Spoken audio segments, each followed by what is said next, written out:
કયા પ્રકારની ઘટના બની છે, શું છે હકીકત?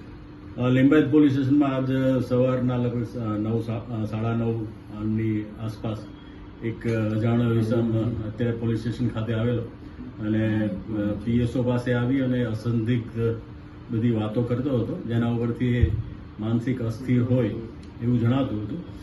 એ બાદ એકવાર નીચે ઉતરે છે, ફરીવાર આવે છે અને બેસીને મારે ફરિયાદ કરવી છે, એટલે શું ફરિયાદ કરવી છે, આ છે તે છે, એના વાતો પરથી કંઈ સ્પષ્ટ નહોતું થતું.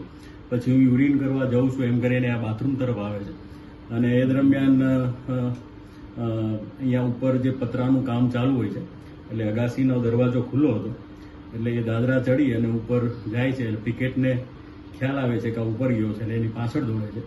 એ દરમિયાન એ જે અગાસીની પેડાપાટ છે એના ઉપરથી જમ્પ મારી અને નીચે કૂદી પડે છે. એટલે જેતું ત્યાં સ્થળ ઉપર જ એનું મૃત્યુ નીપજે છે. જેથી પોલીસે હાલ અકસ્માતનો દાખલ કરી અને આગળની તપાસ હાથ ધરી છે અને એનું હાલ પોસ્ટમોર્ટમનું કામ ચાલી રહ્યું છે. યુવકની પરિસ્થિતિ કેવી હતી? યુવક મેં આપને જણાવ્યું એમ પોતે તદ્દન અસંદિગ્ધ વાતો કરતો હતો, જેના ઉપરથી એ માનસિક અસ્થિર હોય એવું સ્પષ્ટ રૂપે જણાય આવતું. હા, જે મેં જેમને કહ્યું એમ કે એની વાતોમાં કોઈ તાળો મેળ હતો નહીં અને બિલકુલ એક માનસિક રીતે સ્થિર ન હોય એ વ્યક્તિ જેવું વર્તન કરે એ ટાઈપનું એનું વર્તન હતું. યુવક એકલો આવ્યો હતો કે એના કોઈ હાથો હતા? ને એ એકલો જ આવેલો પોલીસ સ્ટેશન. પહેલા પણ કોઈ પોલીસ કેસ તો કોઈ નોંધવામાં આવેલો છે? નહીં, હજી એની આઈડેન્ટિફિકેશન બાકી છે.